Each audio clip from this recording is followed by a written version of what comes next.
Operation tiger नाही, हे operation गिदड आहे. ही लोकशाहीची हत्या आहे.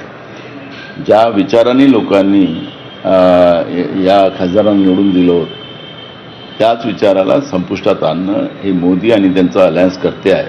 त्यामुळे टायगरचा अपमान करू नका. हा गिदड आहे. हे लचके काढणारी लोक आहेत आणि म्हणून हे ऑपरेशन गिदड आहे. कुठतरी कोट्यवधी रुपये देऊन हे सगळं झालं असल्याची आरोप केला. पैशाची कमी काय या लोकांचं? देशच विकलेला आहे.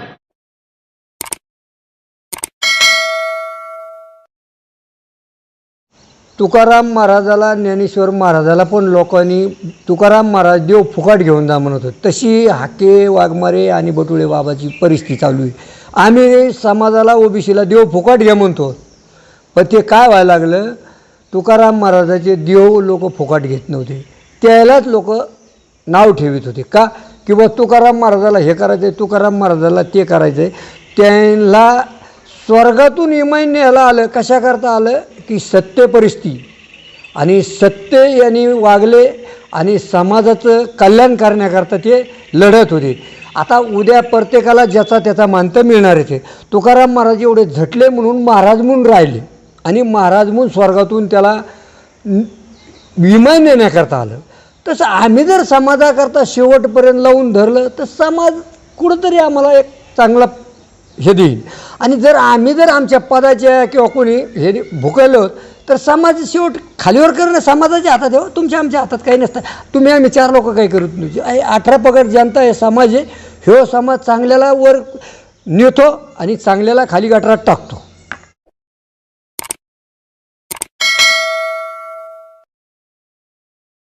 मनोज जरांगेने रोहित पवारला भेट दिली, मनोज जरांगेने बच्चू भाऊला भेट दिली. मग तिथं बी बच्चू भाऊच्या विरोधात कार्यक्रम केला आणि इकडे रोहित पवारला बी टोमणे दिले.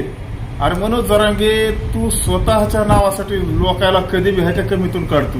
मग तू त्या मंगेश साबळेला का भेटायला गेला नाही? मंगेश साबळे कोण होता? ते बी शेतकऱ्यासाठीच बसला होता ना उपोषणाला. तिथं कशामुळे भेट नाही दिली? मग सरीकडेच भेट द्यायला पाहिजे. शेतकऱ्याची बाजू जर मांडायची तर मग शेतकऱ्यासाठी योगदान बी देणारे भरपूर आहेत ना. बच्चू भाऊ कडूत, आपले राजू शिट्टीत आणि पुन्हा ते रवी तुपकरत, त्यांचं किती मोठं योगदान आहे आणि किती मोठा लढा आहे शेतकऱ्यासाठी. तुमचा शेतकऱ्यासाठी काहीही लढा नाही.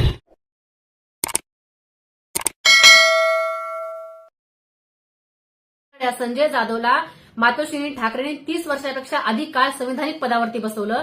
त्या संविधानिक पदाचा फायदा घेत त्यांनी करोडोच्या घपलती जमा केल्या, घबाडी जमा केल्या. त्या घबाडी सुरक्षित ठेवण्यासाठी यानं आज गद्दारी केली. माझ्यासह माझ्या घरातल्या 4 मतदारांचा आणि मतदारसंघातल्या करोडो लोकांचा यानं विश्वासघात केला.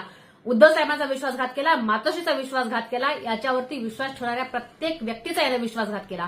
बंड्या, तुला इतकंच वाटत असलं असतं ना तर तू राजीनामा देऊन, जसं तू काही वर्षांपूर्वी नाटक केलं होतंस राजीनाम्याचं, तसं राजीनामा देऊन तुला कुठं जायचं होतं तिथं तू जाऊ शकला असतास. परंतु तू गेला नाहीस का?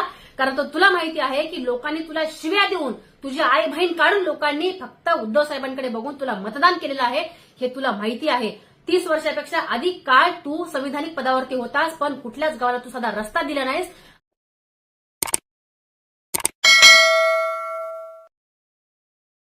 पात्र शेतकरी आहेत किंवा मग किती खातेदार आहेत आपल्याकडे, याची मला थोडक्यात माहिती सांगा. तर ते म्हणजे माहिती देऊ शकत नाही. तर ठीक आहे, इथपर्यंत ठीक आहे. त्यांच्याकडून त्यांनी माहिती देऊ शकले नाहीत. मी त्यांना म्हटलं की मग तुमचा वरिष्ठांचा संपर्क क्रमांक द्या, मी त्यांच्याशी बोलतो आणि मी त्यांच्याकडून जाणून घेतो. ते म्हणले मी त्यांचाही संपर्क क्रमांक देऊ शकत नाही. मी म्हणलं तुम्ही एक माहिती सांगत नाहीत, वरिष्ठांचा संपर्क देत नाहीत, मग ही अशी तुमची मगरुरी लोकांसोबत किंवा मगरुरीनं बोलणं ठीक नाही ना. तुम्ही असं मगरून बोलू नका. तुमचं काम आहे की वरिष्ठांचा संपर्क देणे किंवा मग त्यांना बोलून आमचं समाधान झालं पाहिजे, असा विषय आहे. तर त्यांनी वरिष्ठांचाही संपर्क क्रमांक देण्यास नकार दिला. त्यांचा उद्धटपणा वाढल्यामुळे आम्ही मग ते पारदर्शकपणे त्या ठिकाणी आमचा संवाद दिसावा म्हणून आम्ही व्हिडिओ रेकॉर्डिंग सुरू केली. मग व्हिडिओ रेकॉर्डिंग सुरू केल्यानंतर त्यांनी मला खोटे गुन्हे दाखल करण्याची धमकी दिली की मी पोलिसांना बोलवेल, मी तुमच्यावरती गुन्हे दाखल करेल असं म्हणले. आणि पुन्हा म्हणले की तुम्हाला बँकेने जी परमिशन कोणी दिली. हा सगळ्यात अचंबित करणारा प्रश्न आहे की बँकेने याला परमिशन लागते? हा मला सगळ्यात मोठा प्रश्न पडलाय की सार्वजनिक बँक आहे, महाराष्ट्र ग्रामीण बँक ही गव्हर्नमेंटची बँक आहे आणि या ठिकाणी कोणताही माणूस, कोणताही खातेदार कधी पण येऊ शकतो, कधी पण जाऊ शकतो. पण असे असताना सुद्धा जणू वैयक्तिक मालकीची बँक आहे का काय असा तो झंटा फंटा असणारा मधला अधिकारी, त्याने असे मला प्रत्युत्तर दिले.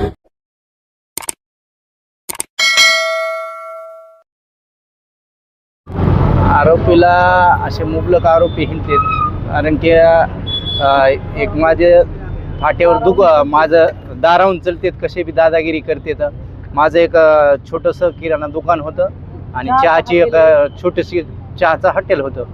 तर तिकडून पलीकडून त्यांचं कोंबड्याचं दुकान होतं आणि त्यांना त्या लोकांनी उठवल्यामुळं जाग्याहून तो थांबना ते आमच्याकडं आलते.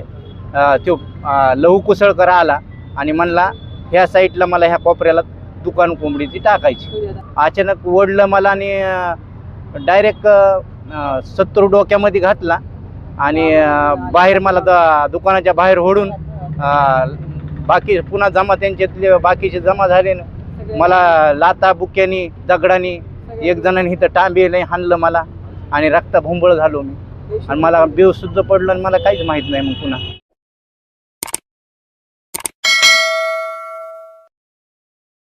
बरेच शेतकऱ्याचे फोन आले आणि म्हटले की हे जे वारं आहे ते हे कधी बंद होईल. तर सर्वप्रथम हे वारं कधी बंद होणार त्याबद्दल अगोदर खुलासा करणार आहे.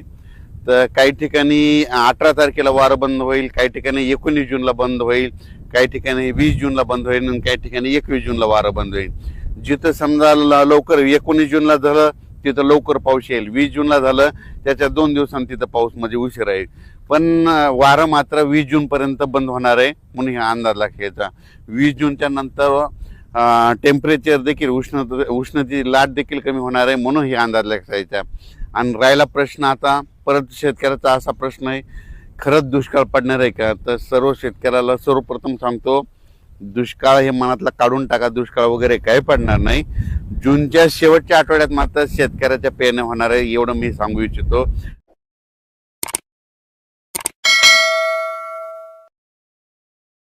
कुणीच जणांवर गुन्हे दाखल केले. त्याच्यात कोण आहे तर त्याच्यामध्ये मला वाटतं 2 तलाठी असतील, कोणतरी पोलीस कर्मचारी आहे, कॉन्स्टेबल, हवालदार कोणतरी आहेत, त्याच्यामध्ये कोणी खाजगी व्यक्ती आहे.